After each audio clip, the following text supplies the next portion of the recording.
Hi Queens, Sharzad here. If you're new to the Fully Adored Queens group, welcome, welcome. I am your certified love and relationship coach, and I help women to attract loving, lasting, and healthy relationships. Yesterday, I received a question from a woman that I find it would be really, really helpful to address it here on live because it is also common.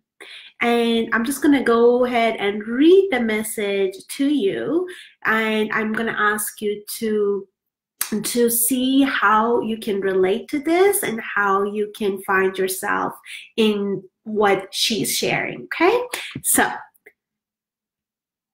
this is an email from a beautiful member. She's going to stay anonymous.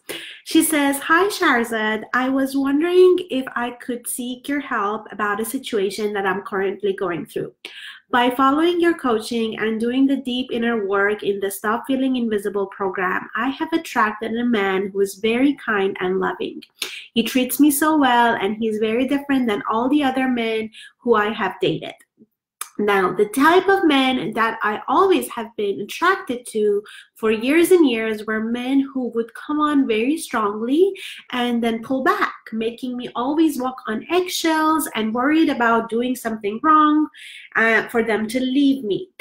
But I do have to admit, in all my past relationships, I had way more excitement and the chemistry was high. None of those relationships lasted, as nothing that I did was ever good enough. But in my current relationship, while I feel courted and given to, I feel bored and I catch myself being cold towards him. Can you please help me understand what's happening? Thank you so much for the amazing work that you do. So awesome. And I'm so happy to see so many of you here. Say hello. And I'd love to see who's watching. Anyways, let's go back. So here we go. I want to break down what's happening here so you can put all the pieces together and see the whole picture. So she has beautifully explained the concept of breaking a pattern and the discomfort that comes with it. Through doing the inner work, she has done something massive, first of all. So let's acknowledge that. She has attracted a different type of men. Her old patterns were men who came on strongly, and after some time, they started to lose interest, and she would have to work very hard to keep them, and no matter how hard she tried, at the end, they would leave, and the relationship didn't last anyways. So when a woman goes through that pattern, of course, she feels like there is something fundamentally wrong with her. No matter what she does, she can't get the relationship right. The man leaves, nothing is ever good enough, so she feels like a failure and so on. But thanks to her honesty, you see that she does get something out of those relationships. It's not like there is nothing in it for her and she's all a victim. What she gets is excitement. She gets unpredictability, and she gets this, oh, let's see if this attempt, this time it's going to work. And all of this is unconscious. And her body responds to this excitement by being physically drawn to the men that make her feel that way. So she feels turned on by these men. Now, she's done some deep work and have attracted someone who is kind, who is loving, makes her feel courted, and she finds him too boring. The excitement isn't there. The challenge isn't there. The pattern that she's so used to isn't there. So she feels out of place. She feels that she doesn't belong there. And so she starts to self-sabotage. She starts to push him away by acting cold, and she's most likely making all sorts of excuses that I hear women make all the time. He's not funny enough. The way he's speaking, I don't like the way he speaks at all. He eats too fast. He calls his mom too often. He doesn't like football. I like football. You name the excuse. We women who want to self-sabotage a good relationship will come up with it. But The truth here, what is happening here, is that change is hard. Even if it's for our greater good, we are all terrified of change. We want to hang on to what we know. Even if what we know sucks, but we know how to navigate through it. We know how to handle it. If it happens again, we know it'll hurt, but we also have found a way in the past to fix it or to get through it. So we find that home in that dynamic. And I want to share a personal story with you that will make more sense. And it shows how we resist change all the time. When my family was moving from my back home country in Middle East to Canada, I was 14 years old. And I had seen pictures of Canada, of how beautiful it was. I've heard that Canada is a first world country and it's going to be so amazing for my future. I could study whatever I wanted. I could have endless opportunities to grow and thrive and have the kind of a freedom that I've never experienced before. And when we got on the plane to leave a country that wasn't going to give me any of those options, any of those things, I felt like I was gonna die. We were not happy in my home country one bit, but it was predictable. I knew how to deal with all the pain. I knew how to put up with what was coming to me. I had gotten really, really, really good at suffering and not caring of how bad things are. And I felt a huge, huge resistance to moving to a country that deep down I knew so damn well how much it was going to be good for me and benefit me.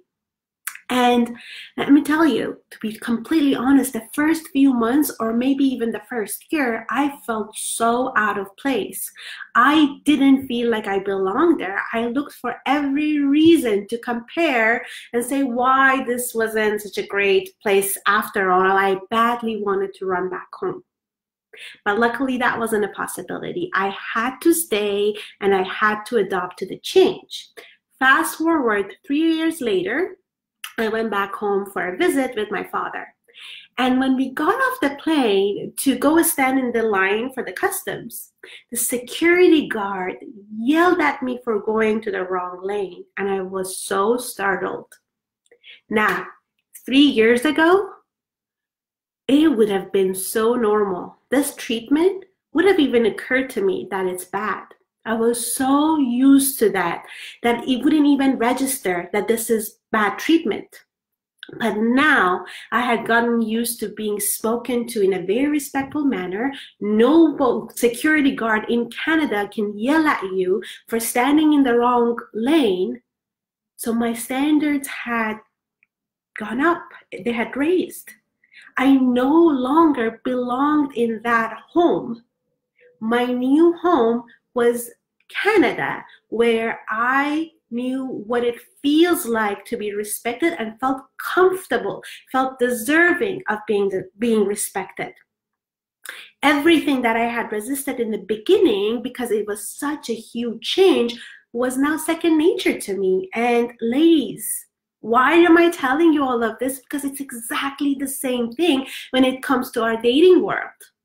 If you keep dating the same type of men and find yourself in the same unhappy relationships or patterns, doesn't matter. It's because it's familiar to you.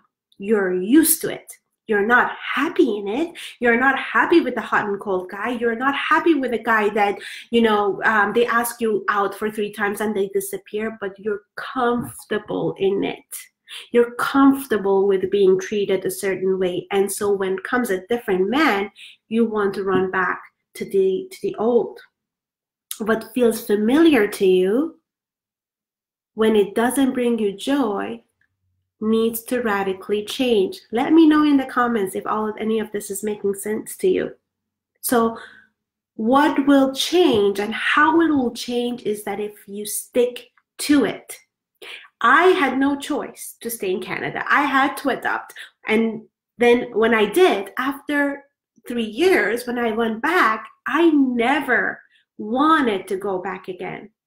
And when you stick with dating healthy men that you so and so call boring, but they treat you well, they adore you, they court you, they hear you, they do what you want, they respect you, and you feel so out of place because none of this feels familiar to you, and you want to push it away, push them away, you want to run back to your home, you want to make up excuses, literally making up excuses, it's because you are just not used to it. But you will adopt. You will get used to being treated like a queen. You get over your addiction to that thrill and excitement, and you find a new home in feeling respected, loved, harmonious, blissful relationships. Every time we move from one home to the home, it's awkward at the beginning. It feels awkward until we get used to it. We put things in place at the beginning. Nothing is in its place, but we make it work. But we don't run away from that home on the second day. And let me tell you this, I really, really do acknowledge the fact that it's very difficult to navigate through this alone and get used to and get adopted to the new type of men and relationships. And how do you even know that, you know, from the very beginning, when a different face has shown up, that it's not the same type of men, that you feel like it's a right match? And this is why it's 100% crucial for you to work with someone to help you identify your patterns and guide you through healing what causes it in the first place, and hold you steady when you are so tempted to go back home. So to get around what you have to constantly work on, you have to read books on consistent basis, you have to work with a coach, you have to work with a counselor, you have to work with an accountability partner that will literally slam on the brakes before you self-sabotage and go back to square one. And my Fully Adored Academy is a program that is going to do exactly that for you. In this program, you'll do the deep inner work healing with me to identify all your patterns that are unconscious, what you have unconsciously created, and now you get to intentionally and consciously create different relationships and attract amazing men. But more importantly, how do you not self-sabotage when you have that amazing relationship? So this program, ladies, it closes on Mondays, and we will do our first coaching call next Tuesday on the January 29th. And the next time it'll open, it's 10 months from now. So if you want to break through and heal, my love, if you want to be in a healthy relationship and be happy in it, come and join our community. The women in this group are exceptionally loving, so encouraging, and they'll support you in this journey alongside, of course, with me. So come and join us, gorgeous. And there are only a few spots left, so the doors could close sooner than Monday. And you can get all the details in the website that I'll be posting, and you'll see there are two options there. One, that there is the Fully Adored Academy regular package, which is the 6-month program, and or you can do the Fully Adored VIP, which gives you both the group coaching and plus the all-inclusive retreat with me, which is happening in just a few weeks. We are taking off from February 15th to 20th. We're going to go to Cancun, Mexico, in the #1 resort that is there for a glorious transformation, sisterhood, fun, healing, all the luxury that is waiting for you right there. So I want to know now, I want to see the comments and see if any of this resonated with you. Catherine says, yes, it makes sense. Yael says, yes. So good to see you. Amy says, I hear you. The sucky known can feel very familiar. I made a big courageous breakthrough step today in the arena. So I'm glad to hear it. It's called beautiful supportive timing. I'm so glad. Millie says, hello. And she says, yes, I agree. I found that doing the coaching a lot more effective because you learn new tools and be a part of the amazing community of the women with just sacred place for you to uplift. And yes, Millie is in the group. Amy is in the group already. And I am so, so glad to see that this is making sense to you. Livia, hi there, baby love. Sidra, hello. Lori, hello. So good to have all of you here. And yes, yeah, it's, we're just not used to it. It doesn't mean that we don't belong there. What we are not used to doesn't mean that we will never get used to it. So it's really, really important to understand, first of all, where it's coming from. Where is your home? Where is your home country? Because on a deep level, you are creating, and this is not just coming from what you have found in your dating world. You have created what you're going through with men, which goes back, way, way back to your patterns from your original relationship dynamic with your parents, from your primary caregivers, or and such. So that's why it is not so you know, easy to self-diagnose, but there's 100% a way to get through it. So if you're ready to create a new home, to really, really, really say goodbye to your old patterns, break those patterns, and make sense of all of this, come and join us. You will have the link right here. I will post it right now, and I will post it in the comments. I would love nothing more to have you in the group and support you and be there for you in every way possible, and make radical changes. Make radical changes and make this change not so damn terrifying, because I know, you know, the 14-year-old girl in me was terrified. I was so terrified to go from a place that, you know, it was 180 degrees different, and I had to learn a new language and get used to being around different type of people. So it's just a completely different territory. So I'll be very, very blessed to have you in the group, in the community, and I'm sending you so much love. And until next time, so much love to you all. Talk to you later. Bye.